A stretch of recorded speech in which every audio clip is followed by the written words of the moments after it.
So I came across one of my 2023 goals, and I was really amazed because it made me reflect a lot on the kind of person I was back then and the kind of person I am now. And then when I went through the list of the goals, this is like goals. When I went through the list, I was like, wow, there are some that I could achieve and some I wasn't able to achieve. And some I'm grateful for not achieving them, and others, yeah, I've come to a different realization of a lot of things right now, and that made me know what is more important and what isn't no longer important, and that made me know what I want to aim for in this 2026. So my 2024 goals I set to improve myself both physically, mentally, spiritually, emotionally. And I must say, physically, I guess I'm physically fit. Like, yeah, mentally, we struggle with that sometimes, and sometimes it's actually balanced. Spiritually, yeah, I've been trying my possible best to build my faith and build my relationship with God, and that has actually been really a good track for me so far. Then I guess my relationship with God wasn't that strong. Unlike now, I can say, yeah, I've actually gained a lot. Unlike then, emotionally, my emotions sometimes can be toiling and the likes, but I've come to realize that there are some things that you don't just need to pay much attention to. There's some things you better not say, some things that are better not known, and that can actually help you safeguard your emotions better. So you can know how to react even when things happen. And there's some things that you just have to take them as they are. Some people you just have to take them as they are. You don't have to say, okay, because I'm emotionally intelligent, that's why I accept people for really because of I know why they are doing this. You just have to accept people for who they are sometimes because people can actually be very, very tempting, and if you don't have the patience, you will not be able to improve. And I guess I've been able to actually improve to a certain level because I no longer give my attention to some things that would have back then, and that has helped me improve myself.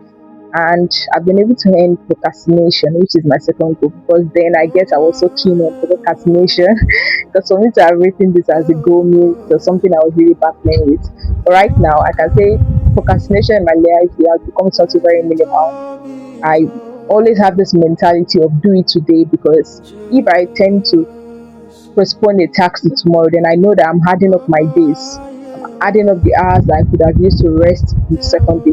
For instance, now, whenever I do the dishes at home, or whenever it's my day to do the dishes, I always ensure I wash it that day and not postpone it to the next day because I know once I'm waking up, that's the first thing I will have to deal with. And I don't want to start my day by washing the dishes. So I would have done that the night before. And my third goal was to sleep for 7 to 8 hours. I don't think I'll be able to achieve that because most times I do sleep for 6 to 7 hours, but 7 to 8, I guess, to an extent. But most times I don't sleep to 8 hours. It's only if I'm so tired, and I'm always tired. But still, I try my possible best not to sleep that long. I guess then I think I needed more sleep, or I guess now I don't need much sleep. I just need to have deep sleep, not lengthy or long sleep. I just need to have those deep sleep. That sometimes you just want to sleep so deeply, not the length, but how well you sleep. So the fourth goal was to quit social media, and I guess yeah, younger me is gonna be proud because I actually quitted my social media. No longer on any social apps. Still, I have my accounts, but I deleted them all from my phone. And I guess now it's gonna be 3 months or 2 months now since I deleted my social apps. I deleted them last year. That was 2024, but this was 2023 when I wrote this.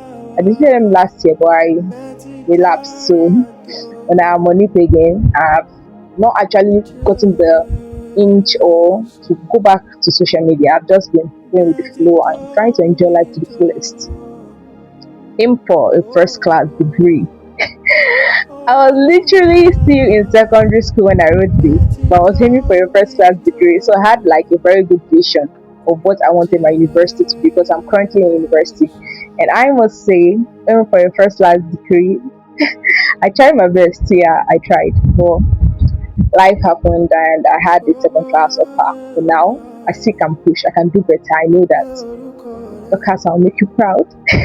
And yeah, it's not like I gave up on that dream, I still know I can do better, because university sometimes you can think that okay, you're supposed to have this particular mark, and the end of the day, the lecturer will come out to something else, and you'll be wondering, is this my result or not? But we keep pushing, and yeah, we can attain that first class by the grace of God. So learn a new word each day. Yeah, I've been learning a new word each day, even though I'm not constant. But I came to realization that the reason why I wanted to learn more words then was because I wanted to build my articulation. I want to be able to talk more, I want to express myself more.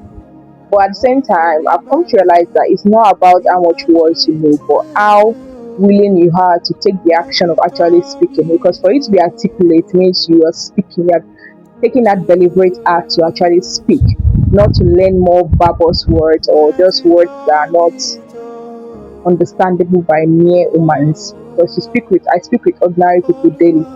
Or like call it ordinary people. Yeah, everyone is ordinary, but like there's a certain level of people that you speak with, and there's no need me trying to use some big vocabularies or something to impress you. Nobody. So do I learn new words every day for just my personal knowledge of words and to implement them at times when I speak, but not for the reason to impress or something like that. Study for 2 hours daily.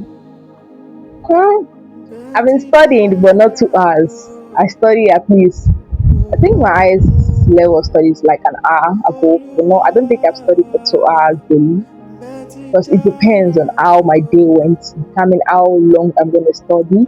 But I try my possible best to actually study or read something a day, irrespective of if it's just a page, irrespective of if it's just a chapter. I try to read that, because no knowledge is actually a waste, and no day is a waste. As far as you can still pick up something and still do it, you're committed to it, even though it's not something that you do like you read a whole book or you read 10 chapters of a book. You just picking up the book and making that deliberate effort that okay, I'm going to just read a page today, or I'm going to read a chapter or just a paragraph. It's still a win-win. So I've been able to actually develop that aspect of my life. Currently, I'm reading Crime and Punishments by Fradia Dusky, and so far so good. I must say the English in that book is literally every time I'm reading the book, I have to pick a dictionary to check for different words. And so far, it has actually helped me build my vocabularies, because I stated I want to learn new words daily, and that has actually helped me implement from my reading to learning words and also be able to articulate better. So, write my own autobiography. I wonder what I was thinking when I wrote this. But for your information, I literally wrote my autobiography. I guess I was in 2024. I was it 2024 or 2025? I can't remember, because I can't even find the autobiography anymore. I wrote it, and so it was actually an achievement for me as a then. But I guess I still have a lot of things to achieve, a lot of things to achieve. Then I'll have a better or bigger autobiography. Most times you see biographies, but I'm gonna see my autobiography. Pen down my thoughts in my journal. Yeah, this year I've been very reflective and introspective, and that's due to the kind of content I'm consuming, because I created my social media and I became more intentional about what I consume. So that has made me become more reflective on life. I watch some content that will make me just sit in my thoughts and just think about different things. Right now, as I'm making these videos, out of my thought process, I have no script or anything, just me trying to speak, articulate myself better, see how I think, and see how I'm able to reflect on myself on how far I have come. Because I was kind of person that usually to stand in front of the camera or just start speaking like this and it starts flaring up or something. But now I'm being able to come out and speak. I know this may not be a video anyone will watch for my personal consumption, and for future me to actually watch is worth recording. So reshaping my thoughts. Yeah, I've actually been able to reshape my thoughts on a lot of things. There are some things that I tried to avoid when I was younger. I guess because of my age then. So I just try to eliminate or just discard those thoughts. But now I'm beginning to actually have a rethink on them and see if yeah this actually makes sense, because there's a lot of case that is going on in Nigeria right now and some things that I don't want to disclose. But at the same time, those stuffs I've been reading has made me see more about life, about humanity, about socialization, and many things. And yeah, I've been able to reshape my thoughts on various things, and from people I follow and people I try to interact with their content. which fits me, not just anybody content. Defeats my fear of public speaking. Yeah, to a certain extent, I must say I've been able to do that, but I still have more to uncover. I still have more places to reach. I still have more rooms to enter. This is still a form of me trying to defeat my fear of public speaking, because being able to sit in front of the camera and try to converse with no one, just me and my phone, and yeah, I know at least by a particular point there will be an audience or a particular person that sees this video, I'm like, wow, this is very good, and it actually speaks to me.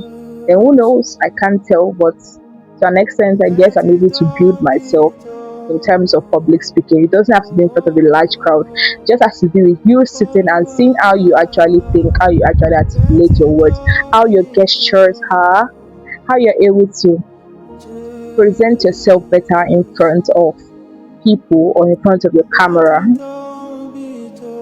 Associate myself with scholars. Associate myself with scholars. Yeah, I actually did that when I got to my first university, because that's a different story on its own. I was able to associate myself with people that knew far better than I did, and we had a group for studying and the likes, and that actually helped me to stay on track in terms of studies. I was able to boost my CGPA, because my GPA at the first semester was lesser than what I had in the second semester. I was able to improve. So that alone, yeah, I actually was able to associate with the right-minded people that helped me to push myself to become better in my studies. And yeah, the thing about association is very key. When you associate yourself with person, when you associate yourself with some certain parts of people, you begin to see yourself as one of them, and you begin to see yourself as the kind of person you are trying to build. Because when you identify yourself as something and you associate yourself with people that are already living in that identity, you begin to see yourself as one of that kind of identity. Take for instance, I want to identify myself as an orator, and I begin to say with people that I see how they're able to articulate better, how they speak so eloquently and the likes. I begin to see myself as an orator because of that association. So association is very key in life. People you associate yourself with, you are 5 times the average of them, and you have to be very intentional about what you have in your circle. Learn a new skill. Learn a new skill. So far, from that moment to now, I've learned a lot of skills. I can say I've learned how to create graphic designs. I've learned how to edit videos. Back then, I didn't know how to edit till I went to uni, and one of my roommates was a good editor to an extent, and that instigated something in me, and I began to edit in one way or the other. I got to my second uni, and the friend I had was also a video editor, and then that made me develop my skill of editing to this level I am right now. Though I don't really edit my YouTube videos because for some reason best known to me. But I guess I just want to keep it raw, unfiltered. Strike a balance between my academic and social life. I guess that it's still something I'm struggling with to an extent, because most times I'm always this kind of indoor person. I'm very introverted. Sometimes I consider myself to be an ambivert, but I know I'm more of an introverted person. I like my personal space. So most times, always from academic to home to me just being in my own company and enjoying my company. But at the same time, I know I can do better. I can socialize better, and that's one of my goals for 2026. I want to be able to meet with new people, be able to associate with people that I really wish to, rather than just admiring someone from afar. Let me get in touch with you. Let me come closer and see how I can actually derive one or two benefits from you, how we can actually influence or rub off on one other, on ourselves. So I guess that was it. This was my 2023 goal, and I'm so grateful that I was able to achieve at least a certain amount. And even though I was not able to, I actually got to know that yeah, this was actually a good way of thinking, even though I was a bit too young right at this particular time. I was very young, and I still had all these like ambitions in my head. That was actually a very good way of thinking. I really appreciate my younger self for writing this down and making me want to reflect more now that I'm a bit older on what I wrote back then. And I guess that's just it. I will see you in my next video. Bye.